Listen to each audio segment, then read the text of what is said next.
ის ტრადიციებით, პოეზიითა და საზეიმო განწყობით აღინიშნა ლაფანყურში ვაჟაობა, სახალხო დღესასწაული, რომელიც ვაჟა-ფშაველას ხსოვნისადმი მიძღვნილი ღონისძიება.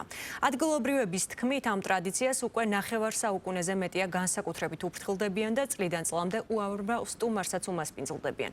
პოეტის შემოქმედებით შთაგონებული ზეიმი საბავშვო და სპორტული აქტივობებით, კონცერტითა და ტრადიციული დოღით მოეწყო.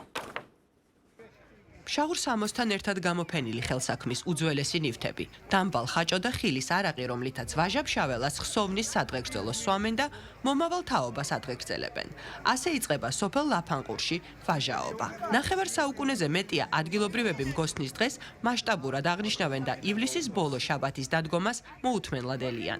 ვაჟა-ფშაველა ჩვენთვის არის, შეიძლება ითქვას ერთადერთი. ერთ-ერთი კი არა, ერთადერთიც, იმიტომ რომ სოფელ ლაფანყურში ჩვენთან სოფელში ძირითადად ფშავლები ცხოვრობენ. 1968 წლიდან აღინიშნება უკვე ეს დღესასწაული ჩვენთან და ყოველი წელიწადს იმდენად მნიშვნელოვანია ეს ერთი დღე წელიწადში. თუ ვინმე წასულია, თუ ვინმეს ადგილობრივს ნათესავი ყავს, თუ ვინმეს საზღვარგარეთ არის, ყველა გროვდება და ყველა ჩამოდის და ყველა აღნიშნავთ. მოგეხსენებათ მხოლოდ კახეთში ჩვენ სოფელში აღინიშნება ესე მასშტაბურად. ყველა ბედნიერია, თითქმის ყველა ოჯახში ვიღაც მოდის, რაღაცა სხვანაირად ცოცხლდება ჩვენი სოფელი. რა ვიცი, ყველა ბედნიერი ვართ. ემოციებით სავსე. დღევანდელი სახალხო ზეიმი დატვირთული იყო სხვადასხვა საინტერესო ღონისძიებებით, მათ შორის საბავშვო და სპორტული აქტივობებით. საზეიმო კონცერტში მონაწილეობდნენ ადგილობრივი თვითშემოქმედებითი ანსამბლები. ლაფანყურში დღეს უამრავმა სტუმარმა და ვაჟა-ფშაველას შემოქმედების დამფასებელმა მოიყარა თავი. ასეთი კაცების როტარდება ის მნიშვნელოვანზე ცოტა მეტია. ვაჟა არ არის ჩვეულებრივი წერა შემოქმედებით, ის არის განსხვავებული, სულ სხვა სამყაროს კაცია. და ყოველთვის ძალიან ხშირად მითქვა, რომ გამოიხას იმნა გამომავალ არიან სახელები საბედნიერად, რომელთაც არ უნდა გაუთამამდა.